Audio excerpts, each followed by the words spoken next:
अस्सलाम वालेकुम व्यूअर्स, मैं हूं समीना पाशा। उम्मीद है आप लोग खैरियत से होंगे। व्यूअर्स, कुछ अहम खबरें और अपडेट्स लेकर इस व्लॉग में आपके सामने हाजिर है जनाब। कोई दिन कोई टाइम मतलब पाकिस्तान में कभी भी कुछ भी हो सकता है और कोई भी खबर आ सकती है। और यही सूरत हाल रात गए बनी कि जब अचानक से ये खबर सामने आई कि पाकिस्तान तहरीक इंसाफ के मरकज़ी दफ्तर को सील कर दिया गया है और वहाँ पर हैवी मशीनरी के साथ CDA का अमला भी पहुँच चुका है, पुलिस भी पहुँच चुकी है। ख़बर ये थी कि जनाब किसी भी बहाने, ज़ाहिर है जब आप कुछ कार्रवाई करने लगते हैं तो कुछ ना कुछ बहाना तो होता ही है। तो इस दफ़ा जो सामने चीज़ लाई गई वो ये कि जी आपने जो साथ वाला प्लॉट था उसको गैर कानूनी तौर पर अपनी तामीरात में ले आए आप, और इसके साथ साथ बाई लॉज की भी आपने खिलाफ वर्जी की, एक एक्स्ट्रा अपने मंजिल बना ली। ये अचानक कई सालों बाद आज पता चला CDA को। और उसके बाद जनाब इसके ख़िलाफ़ उन्होंने एक ऑपरेशन शुरू कर दिया। क्या हुआ, किस तरह से हुआ, सारी अभी आपको तफसील बताती हूँ इस व्लॉग में। इसके साथ साथ जनाब साइफ़र केस की थोड़ी सी डिटेल आपके साथ शेयर करेंगे। और फिर बड़ा इम्पॉर्टेंट दिन जुमे का, जब अहमद फरहाद का केस दोबारा सुना जाएगा, इसके हवाले से भी बात करेंगे। और कुछ जिक्र करेंगे कि जो $10 अरब की सरमायाकारी का हमें दोबारा से एक बड़ा ख्वाब दिखाया जा रहा है, तो क्या वो ख्वाब पूरा भी होगा या नहीं, इसके ऊपर भी बात करेंगे। आपसे रिक्वेस्ट है कि चैनल को सब्सक्राइब कर लें अगर अभी तक सब्सक्राइब नहीं किया। तो सबसे पहले जी रात गए जो कार्रवाई हुई। अच्छा, एक तो ये बड़ा इंटरेस्टिंग है कि जब भी कोई इन्होंने कारनामा करना होता है, कोई कार्रवाई डालनी होती है, तो रात का ख़ास तौर पर इस्तेमाल किया जाता है। और ये उस वक्त से सिलसिला शुरू हुआ है जब इमरान खान साहब की हुकूमत गिराई गई थी, और फिर रात गए 12 बजे दूसरी एक कब्ज़ा ग्रुप वाली जो हुकूमत थी उसको हुकूमत बना के दी गई थी। तो ये हमने रजीम चेंज से सूरत हाल देखी, और उसके बाद अक्सर ही हम ये देख रहे हैं कि इस तरह की कार्रवाइयाँ रात गए ये करते हैं। बार बार खान साहब को गिरफ़्तार करने की कोशिश करने के लिए रात गए पहुँच जाते थे। इसी तरह से 2-3 दफ़ा जो अटैक्स हुए तो रात गए ये अटैक्स किए जाते थे। तो ये चीज़ें अब कॉमन सी हो गई हैं कि रात के अंधेरे में ये लोग कार्रवाइयाँ डालते हैं। और रात के अंधेरे में बनने वाली हुकूमत, अभी भी जो हुकूमत बनी है, ये रात के अंधेरे में बनी है, क्योंकि दिन में इनको वोट नहीं पड़े थे। रात में इनके हक़ में जिस तरह से फॉर्म 47 निकाले गए, उसके बाद इनकी हुकूमत रात गए बनाई गई थी। तो ये जितने अपने स्याह काम हैं, जितने इनके गुनाह हैं, ये सब रात गए करते हैं। और अच्छा है, कम से कम इनको ये एहसास है कि ये स्याह कारनामे जो हैं वो रात गए, रात की तारीकी में ही होने चाहिए। तो ये भी काम इन्होंने रात की तारीकी में ही किया। एक और आप इसको कह लें कि गैर जमहूरी रवैया, एक और फस्तायत की मिसाल कि इस अंदाज से आप पाकिस्तान तहरीक इंसाफ, जो कि इस वक्त पाकिस्तान की सबसे बड़ी पॉलिटिकल पार्टी है, उसके दफ्तर पर आप रात गए अचानक धावा बोल दें। और अचानक से ये ख़बर मिलती है कि जनाब जो आसपास के सारे इलाका है उसको सील कर दिया गया है, नाकाबंदी वहाँ कर दी गई है, और मरकज़ी दफ्तर को सील कर दिया गया है। वहाँ पे एक नोटिस चस्पा कर दिया गया कि जनाब ये सील की जा रही है इमारत। और फिर हैवी मशीनरी के साथ अंदर दाखिल हो गया अमला, और वहाँ पर शुरू में तो लग रहा था कि शायद पूरी इमारत ही बिल्कुल मलिया मेट करने जा रहे हैं, लेकिन बहरहाल कुछ इन्होंने जो बाहर का हिस्सा था, खुला हिस्सा था, उसको इन्होंने नुकसान पहुंचाया। कुछ पौधे वगैरह गिरा दिए, और कुछ एक साइड पे शायद किसी कंटेनर में कोई वॉशरूम्स बनाए गए थे तो उनको गिरा दिया गया, और बाहर से उसकी जो यानी थोड़ी बहुत एक हिस्सा था उसको इन्होंने नुकसान पहुंचाया और गिरा दिया, और इसके साथ साथ उसको सील करके अपनी तहवील में ले लिया। और वजह ये बताई गई है कि जनाब जो प्लॉट बनाया गया है जिसके ऊपर सारा दफ्तर, उसके साथ वाला जो प्लॉट है वो गैर कानूनी तौर पर कब्ज़े में लेकर उसके ऊपर ये तजावुज़ात कायम की गई हैं, और ये एंटी इंक्रोचमेंट का सारा अमल हम कर रहे हैं इस वक्त, और इसलिए इसको सील किया गया। अब ये जब सारी कहानी सामने आई तो उसके बाद फिर जैसे ही खबरें आना शुरू हुई तो जो मरकज़ी क़यादत है, बैरिस्टर गौहर, उमर अयूब और दीगर जो पाकिस्तान के तहरीक इंसाफ के मरकज़ी लीडर हैं, वो वहाँ पर पहुँचे। कुछ कारकुन भी पहुँच गए, और वहाँ आकर फिर जो उनसे बातचीत हुई उसमें उन्होंने ये बताया कि ये कोई तरीका नहीं है जिस अंदाज से इस सारे प्रोसेस को किया गया है, क्योंकि आमतौर पर अगर कोई इस तरह का मसला होता है तो नोटिस भेजे जाते हैं और अपनी वजाहत का, अपने सबूत प्रूफ लाने का मौका दिया जाता है। ये तो नहीं होता कि आप अचानक ही धावा बोल दें और आके इस किस्म की कार्रवाई शुरू कर दें। तो बैरिस्टर गौहर ने ये कहा कि जनाब कोई नोटिस मौसूल नहीं हुआ, कोई इस बारे में किसी किस्म की कोई इंटीमेशन या कोई इंदिया या कोई भी इस तरह की चीज़ जो है वो इनके नोटिस में नहीं लाई गई। और इसके साथ साथ अबू ज़र सलमान न्याज़ी साहब, जिनका ये क्लेम है कि वो सीडीए की तरफ से वैसे वकील भी रहे हैं, उन्होंने फ़ौरन ही सोशल मीडिया के ऊपर एक डॉक्यूमेंट भी शेयर किया। और इस डॉक्यूमेंट को, जो कि सीडीए के ही यानी लेटर हेड के साथ जारी किया था, उसमें उन्होंने कहा कि ये जो प्लॉट है जिसका जिक्र हो रहा है कि जी गैर कानूनी तौर पर हमारे पास है, ये प्लॉट जो है इसको तो हमारे नाम ट्रांसफ़र हुए भी एक अरसा हो गया। और उन्होंने उसमें बाकायदा मेंशन किया हुआ था कि ये प्लॉट जो है वो 30 जुलाई 2010 को शायद जो है वो इस पीटीआई के नाम जो है वो ट्रांसफ़र हो चुका है, और वो ट्रांसफ़र लेटर उन्होंने साथ इशू कर दिया। तो उनका ये कहना था कि जनाब ये तो कोई कहानी है ही नहीं है कि जो आपने बनाई है, और अगर कोई आपको बाद में ऐसा इंकशाफ हुआ था तो इस सिलसिले में आप पहले नोटिस जारी करते हैं। तो ये सारा अमल जब किया जा रहा था, उसके ऊपर ज़ाहिर थोड़ी सी तल्ख़ कलामी भी हुई, और उसके बाद वहाँ पर मौजूद पीटीआई के लीडर आमिर मुग़ल को गिरफ़्तार कर लिया गया पुलिस की तरफ से। और कुछ लोग क्लेम ये करें कि 1-2 और गिरफ़्तारियाँ भी हुई हैं, लेकिन बहरहाल आमिर मुग़ल की जो गिरफ़्तारी है उसको तो ख़ुद पीटीआई की लीडरशिप ने कन्फर्म भी किया है। किस्सा मुख्तसर ये कि ये सारी कार्रवाई करके, दफ्तर सील करके, ये जो एक सनसनी सी फैलाई गई, इसके ऊपर उमर अयूब और बैरिस्टर गौहर साहब का ये कहना था कि हम कल फिर भी यहीं पे कोर कमेटी का इजलास करेंगे, अगर ये पूरी इमारत भी गिरा देंगे तो हम मस्जिद की दीवार के साथ खड़े होकर यहाँ पे इजलास करेंगे, लेकिन ये दफ्तर हमारा है और इस तरीके से आप गैर कानूनी तौर पर इसके साथ ये कार्रवाई नहीं कर सकते। ये तो हो गई सारी जिस तरह से कार्रवाई हुई है। अब ज़रा इसका तज्ज़िया करते हैं कि ये क्यों हुआ और इसके पीछे मकासद क्या नज़र आते हैं। पहली चीज़ तो ये है कि ये हर लिहाज से एक बड़ा गैर जमहूरी और बहुत ही देखने में एक घटिया सा फेल है, और इस फेल को आप जितना भी इसकी मजम्मत करें ये कम नज़र आती है, क्योंकि ये सीधी सीधी फस्तायत का एक दौर नज़र आता है कि जहाँ पर आप किस अंदाज से एक पार्टी को जब दीवार से लगाने पर तुले हुए हैं, तो आपने उसके लीडर को जेल में बंद कर रखा है, उसकी झलक नहीं आ सकती, उसकी आवाज़ नहीं आ सकती। आप उस पार्टी का झंडा लेकर एहतजाज नहीं कर सकते मुल्क के मुख्तलिफ़ हिस्सों में। उसके साथ साथ आप मुस्तकिल, हम ये देख रहे हैं कि पहले तो उनके सारे ही ऑफिसेज़ वगैरह मुख्तलिफ़ शहरों में सील थे, फिर आहिस्ता आहिस्ता जब चीज़ें थोड़ी सी इलेक्शन के बाद बेहतर हुई तो उसके बाद वो दफ्तरों में दोबारा से इन्होंने जाके कुछ थोड़ा बहुत काम शुरू किया, और फिर अब मरकज़ी दफ्तर में भी बड़े अरसे के बाद इस तरह से एक्टिविटीज़ स्टार्ट हुई थी। तो वहाँ पर अब आपने आकर ये एक जो कार्रवाई डाली है, ये इट्सेल्फ इस बात की गमाज़ी कर रही है कि किस अंदाज से आपने ये सारा जो मामला है इसमें अपना एक फ्रस्ट्रेशन दिखाई है। अब इसके दो पहलू हैं देखने के, एक तो ये कि या तो आपने इसमें फ्रस्ट्रेशन की वजह से, आउट ऑफ फ्रस्ट्रेशन आप ये कर रहे हैं, जैसे होते हैं ना, आपने कभी देखे हो नाकाम आशिक होते हैं और वो अचानक अपनी कलाई पे नाम लिखते हैं, फिर मिटा लेते हैं, तस्वीरें जला देते हैं, या पुराने ख़त कोई पकड़े होते हैं महबूबाओं के, वो फाड़ देते हैं। तो इसी तरह से कोई हारे हुए खिलाड़ी जो होते हैं वो अक्सर विकटें उठा के भाग जाते हैं, या अगर आप लूडो कभी खेलते हो तो कोई जो कमज़ोर दिल हजरात होते हैं हारने लगते हैं तो एकदम जो लूडो की बाजी वो पलट देते हैं। तो इस तरह के लोग काम करते हैं। तो ये बिल्कुल उसी तरह की हरकतें हैं कि जब आपसे कुछ बन नहीं पड़ रहा, आपका कोई बयानिया नहीं बन पड़ रहा, लोग वहीं पे खड़े हैं जहाँ वो खड़े हैं, और वो शख्स जेल में बैठा भी आपको अगर बार बार मात दे रहा है, तो आप फ्रस्ट्रेशन में ये सब हरकतें करते हैं। जैसे कभी आपके पास कुछ रह नहीं जाता बाकी, तो फिर आप इस तरह की छोटी छोटी हरकतें करके अपने आप को कोई सेटिस्फाइड करने की कोशिश करते हैं। तो या तो ये कोई उस किस्म का अमल है। दूसरा, इसका एक और जो पहलू है तज्ज़िये का, वो भी बड़ा इम्पॉर्टेंट है कि कहीं ऐसा तो नहीं कि किसी सोचे समझे मंसूबे के तहत पीटीआई को इश्तियाल दिलाने की कोशिश हो रही है। ये मैं इसलिए कह रही हूँ कि आप मुस्तकिल देखिए 8 फरवरी के बाद से बार बार ऐसी चीज़ें की जा रही हैं कि जिस पर गुस्सा दिलाया जाए। आप केपी के साथ इनका सलूक देख लें, जानबूझकर उनके फ़ंड्स रोके हुए हैं। अब केपी का जो वज़ीर आला हैं उनको नहीं बुलाया जा रहा SIFC की मीटिंग में, या उनको उस तरह से नहीं अगर ऑनर किया जा रहा जो बाकी वज़राए आला को किया जा रहा है। फिर उसके बाद जो आप लोड शेडिंग की सूरत हाल देखें जो केपी में की जा रही है इस वक्त।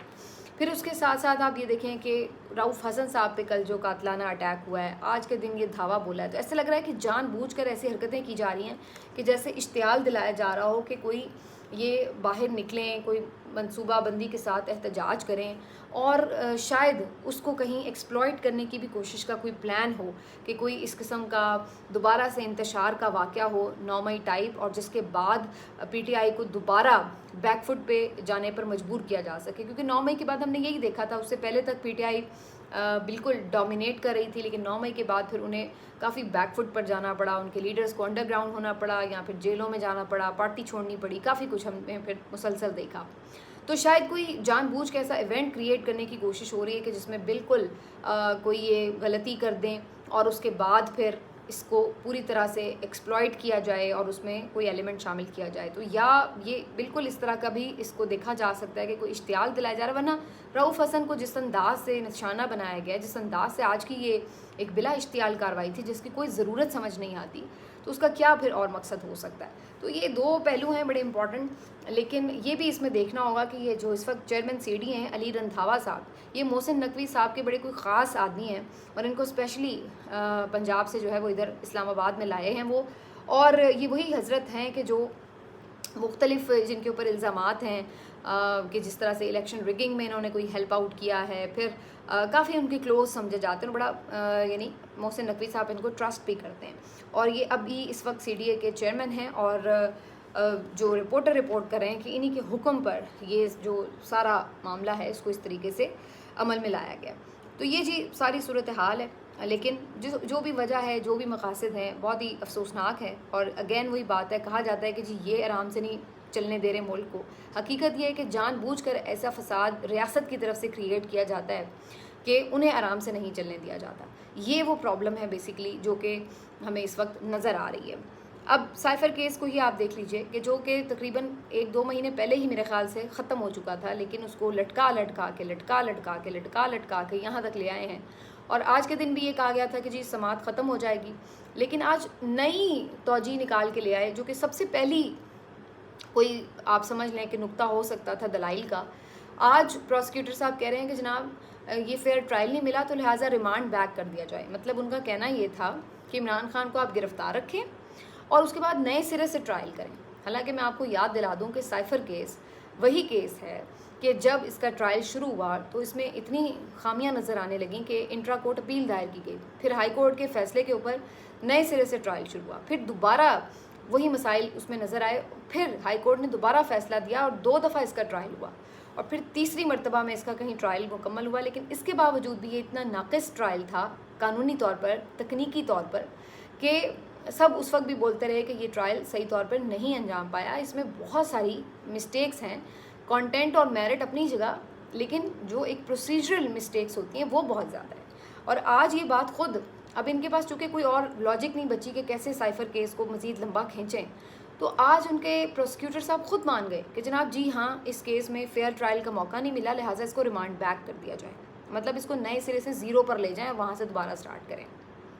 हालांकि सारा केस ऑलमोस्ट अब मेरिट पर भी सुना जा चुका है और आप बुनियादी नुक्ते पे दोबारा आप बात करना चाहते हैं। क्यों? सिर्फ इसलिए क्योंकि अब आपको नज़र आ रहा है कि आप इस केस को लूज़ कर चुके हैं। तो ये बुनियादी बात थी। कल ये माने कि साइफ़र का मतन वही है जो इमरान खान कह रहे हैं, आज ही माने कि फ़ेयर ट्रायल भी नहीं मिला, और ये अब जाके मानने का मकसद ये है ताकि नए सिरे से दोबारा केस को स्टार्ट किया जा सके। तो यहाँ पर जी फिर एक दफ़ा ये तो चलिए फिर भी अदालत ने कह दिया कि जनाब हम इस मौके पे आकर रिमांड बैक तो नहीं कर सकते, फ़िलहाल तक तो उनका यही नज़र आया पॉइंट ऑफ व्यू, मूड भी अदालत का, लेकिन मंगल तक फिर उन्हें मौका दे दिया और अब उन्होंने फिर एक दफ़ा कह दिया कि जी मंगल को हम इसको कंक्लूड ज़रूर कर देंगे। हालांकि जब आखिरी दफ़ा मुझे याद है कि आखिरी दफ़ा बात हुई थी कि 2 घंटे के अंदर जो है समात मुकम्मल होनी है और उसके बाद 2 हफ्ते गुजर गए, लेकिन समात मुकम्मल नहीं हो सकी और अब फिर मंगल को कह दिया गया कि जी कंक्लूड कर देंगे। तो जस्ट वी सी के होता है यानी या उस दिन कोई नई लॉजिक निकाल के ले आते हैं उसको लंबा करने की। लेकिन अब बदनीयती जो है बड़ी वाज़ेह, और ये बात जज साहिबान ख़ुद अपने रिमार्क्स में कह रहे हैं कि बदनीयती नज़र आ रही है कि इसको सिर्फ ताख़ीर करने के लिए आप लोग इस तरह की चीज़ें कर रहे हैं। अब इसके साथ साथ जी आपको ये भी बता दें कि साइफ़र केस के मामले में तो ये हमें नज़र आ रहा है, लेकिन वैसे इम्पॉर्टेंट दिन है जुम्मे का भी, इसलिए क्योंकि अहमद फ़राद साहब के भी केस की समाअत होना है। ये वो शायर जो कि लापता हैं और जिनके बारे में अदालत में ये यकीन दहानी कराई गई थी कि आप जुमे तक की मोहलत दे दें, अटॉर्नी जनरल ने कहा था, और फिर वो बाजियाब हो जाएंगे, घर पहुंच जाएंगे। लेकिन अब जब तक कि मैं ये वीलॉग रिकॉर्ड कर रही हूँ, जुमे का दिन यानी रात स्टार्ट हो चुकी है, तो उस वक्त तक तो वो अपने घर नहीं पहुँचे। अब सुबह तक या अदालत में समाअत से पहले तक क्या वो पहुंच जाते हैं, इस बारे में कुछ कहना क़ब्ल वक्त है, लेकिन अभी तक कोई इसके आसार नहीं मिल रहे। वरना अगर कोई आने वाला हो तो पता चल जाता है कि भाई कोई उनकी खबर लग गई है, बस आने वाला है या कुछ खैर खबर आ जाती है। तो अभी तक ऐसी कोई सिचुएशन नहीं है। तो देखना यह है कि जस्टिस मोहसिन अख्तर कियानी साहब, जो कि बहुत सख्त स्टांस लिए हुए थे इस केस के ऊपर, बड़े सख्त रिमार्क्स भी देते रहे हैं, तो क्या उसी चीज़ को अब वो कल यकीनी बनाएंगे कि या तो फिर बड़े अफसरान को पहली दफ़ा अदालतों में हम हाजिर होते हुए देखें, और या फिर कल ही के रोज़ ये मजबूर कर दें रियासत को कि वो उस बंदे को वहाँ पे प्रोड्यूस करें। तो दोनों में से कोई एक काम तो अब उन्हें बज़ाहिर ऐसा लगता है कि हम करते हुए देखेंगे कल। अब असल में क्या होता है ये देखना पड़ेगा, क्योंकि उनकी, जैसे मैंने पिछले व्लॉग में कहा था, तबीयत भी ठीक नहीं है। उन्होंने 1-2 केसेस की समाअत भी नहीं की 2 दिन से। तो क्या अभी वो कल भी इस केस की समाअत करेंगे या नहीं, ये देखना पड़ेगा। तो जनाब ये बड़ा इम्पॉर्टेंट अब पॉइंट आ चुका है अहमद फराद के केस में। वी होप कि वो खैरियत से हों और जल्दी सेफली वापस भी आ जाए। और लास्टली ये ख़बर आ रही है जी कि 10 अरब डॉलर की सरमायाकारी यूएई से हो रही है, और फिर यकीन दहानी यूएई ने करा दी है।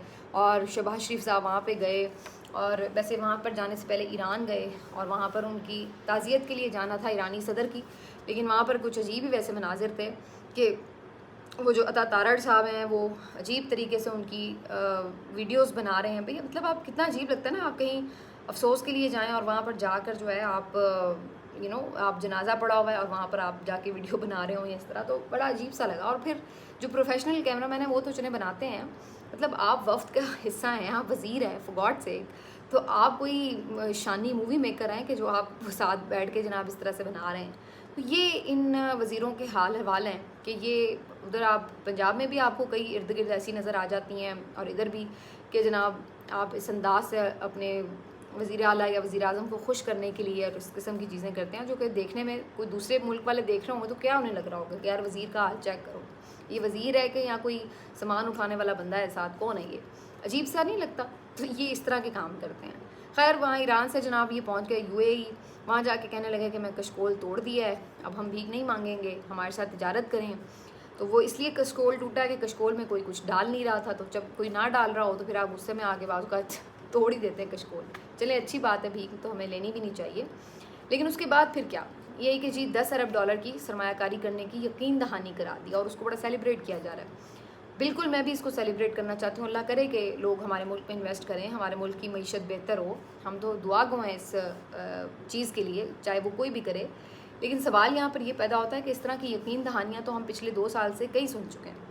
हमने तो ये भी सुना है कि जी वो ऑयल रिफाइनरी भी लगा रहे हैं शहज़ादा सलमान। हम ये भी सुन रहे थे कि चाइना भी 25 अरब डॉलर दे रहा है, यूएई भी 25 अरब डॉलर दे रहा है, दुबई भी 25 अरब डॉलर दे रहा है। लेकिन 25 अरब डॉलर तो दूर की बात है, 25 रुपये नहीं किसी ने दिए। और फिर उसके बाद अब आप फिर ये नया लेके आ गए हैं कि जी 10 अरब डॉलर, वेल एंड गुड, अल्लाह करे कि हो। लेकिन सिर्फ यकीन दहानियों के ऊपर मईशत चलती नहीं है। ये इन्वेस्टमेंट कब होगी, कब उसके समरात मिलना, कोई ये तो नहीं है कि कोई 10 अरब डॉलर लाकर आपको दे देगा कि लो जी आप अपने मसले हल कर लो। इन्वेस्टमेंट का मतलब ये कि वो कुछ मुख्तलिफ प्रोजेक्ट्स में इन्वेस्ट करेंगे, और उसको प्लान आउट होते, उसको इम्प्लीमेंट होते कितना टाइम भी लगेगा। उससे वक्ती तौर पर आपको कुछ जॉब ज़रूर क्रिएट होंगी, लेकिन उसके हकीकी समरात अवाम तक पहुँचने में आपको कितने बरस लग जाएंगे आप कह नहीं सकते। और ये भी सब होगा जब अगर वो फ़ौरन इन्वेस्टमेंट कर दें। असल में तो ये कि अभी उन्होंने सिर्फ यकीन दहानी कराई है, लेकिन यही लारे लगा लगा कर हम जो हैं मुसलसल पिछले 2 सालों से चल रहे हैं। हकीकत बात वहीं आके ख़त्म होती है जो हम बार बार कहते हैं कि जब तक आपके मुल्क में सियासी इस्तेहकाम नहीं आएगा, एक मजबूत गवर्नमेंट नहीं आएगी जो आवाम की एक नुमाइंदा गवर्नमेंट हो, उस वक्त तक आपका मुल्क तरक्की नहीं कर सकता।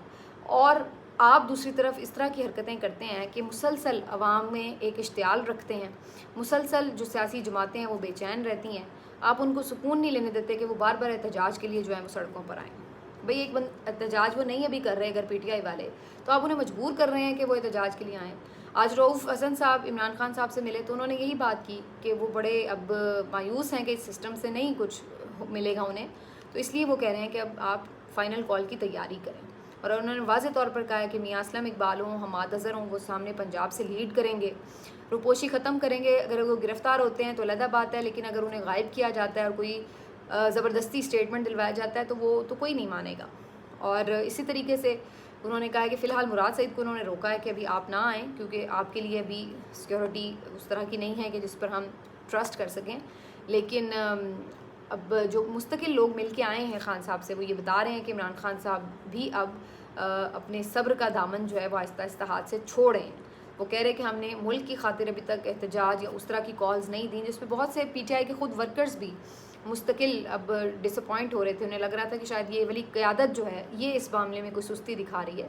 लेकिन खान साहब ने कहा कि नहीं, उनकी तरफ से अभी उस लेवल की तहरीक चलाने या एहतजाज करने या बाहर आने के हवाले से उस तरह की अभी हदायत दी नहीं थी, या आखिरी पॉइंट्स होते हैं। लेकिन अब उन्हें लग रहा है कि ये वो टाइम आ रहा है कि जहाँ पर अल्टीमेटली आप लोगों को मजबूर कर देते हैं कि भाई ठीक है, जब आप उनको चुप करके एक रूल्स एंड रेगुलेशंस के मुताबिक या वो पार्लिमान की सियासत करना चाहते हैं वो नहीं आप उन्हें करने देंगे, तो फिर अल्टीमेटली वो सड़कों पे तो आएंगे।